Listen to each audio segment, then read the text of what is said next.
Interactionist dualism rests on a severe physical friction. If the conscious mind and the physical brain are composed of completely distinct substances, how do they interact? Princess Elizabeth of Bohemia pressed René Descartes on this exact point in the 17th century. If the mind is non-physical, she argued, asserting that it moves a physical body does not explain the mechanics of how that movement occurs.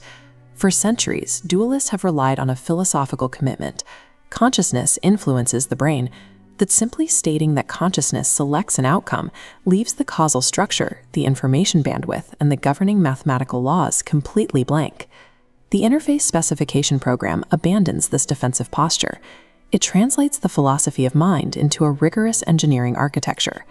This framework treats the mind-matter connection as a feedback-dependent control system. It operates through a highly restricted channel, navigating strictly within the boundaries of quantum indeterminacy and information theory, without injecting energy into the brain. For dualism to survive modern scientific scrutiny, it requires a precise, testable systems blueprint. To build this blueprint, we must quantify the system's capacity. Executing physical action requires an unconscious processing rate of 1 billion bits per second, but measurements of deliberate choice reveal a severe bottleneck. The conscious channel carries approximately 10 bits per second. This creates a mathematical paradox. A 10-bit channel cannot possibly specify the million-bit neural configurations required to raise an arm or speak a sentence. The solution is recognizing that this massive data discrepancy is a deliberate architectural feature. It is the exact structure of a hierarchical control system. A thermostat outputs a single bit to govern a complex environment. A pilot uses minimal inputs to manage millions of parts. Low bandwidth forces high-level control. This maps directly onto the historical mathematics of cybernetics established by Norbert Wiener. Consciousness does not encode moment-to-moment neural trajectories. The unconscious dynamics generate the candidates, and the controller simply selects among a small menu of alternatives. Extreme low bandwidth provides the mathematical prerequisite for abstract, high-level behavioral control. A 10-bit interface executes exactly 5 operations. First is gating. Conscious selection releases the brake on one option, allowing a specific pathway into action. Next is stabilization. The interface clamps a selected neural pattern's study against competing distractive noise. Maintaining this stabilization feels like mental effort. The third operation is veto, executing a hard stop on prepared actions. Fourth is attractor steering, shifting the brain's macroscopic state. Finally, resource allocation distributes bandwidth among competing demands. These 5 operations form a complete control repertoire. They execute high-level decisions while remaining strictly within the 10-bit bandwidth constraint. This architecture faces the physicalist exclusion problem. If neural physics is sufficient to cause behavior, adding a conscious mental cause to the exact same event makes the mental influence physically impossible or redundant. To solve this, the map incorporates causal delegation.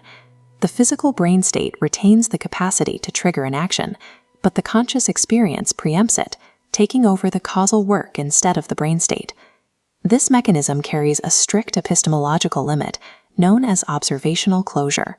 Because the experience causes exactly the effect the physical state would have caused by default, no external measurement can detect the handoff. Since delegation perfectly mimics default physics, it operates as a metaphysical inference. It cannot be isolated in a laboratory experiment. We accept this inference because it prevents causal overdetermination, while preserving the subjective reality that our mental effort executes actual work. Delegation operates tightly within the margins of quantum indeterminacies. It allows the conscious interface to steer the physical brain without injecting energy or violating physics. Theoretical physics gives us the bounds, but clinical neuroscience provides empirical evidence. If this model is accurate, it should map onto real-world diagnostic patterns. Clinical attention disorders are not failures of consciousness itself. They represent isolated mechanical breakdowns within specific control operations. We map ADHD onto the blueprint as a critical breakdown in the gating operation, driven by dopamine threshold dysregulation. In ADHD, options cross the threshold too easily, resulting in impulsivity. Conversely, OCD maps onto the interface as a runaway failure of stabilization.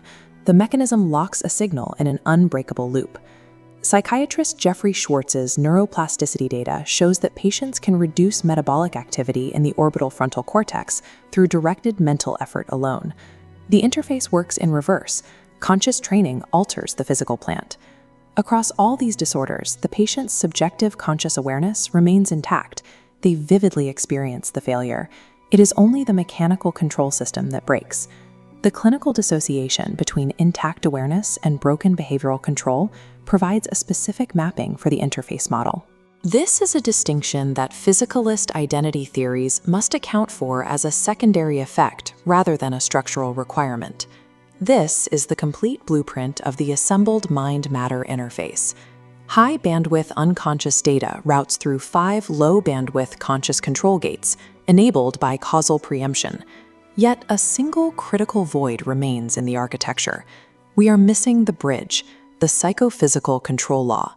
We need the fundamental mathematical formula that translates subjective phenomenal states, like the intensity of mental effort, directly into physical selection outputs in the brain.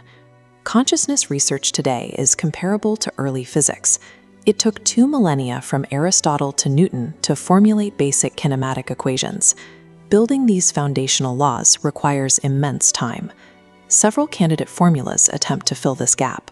Physicist Henry Stapp proposed an attention rate law, while neurophysiologist John Eccles modeled an intention probability law governing vesicle release.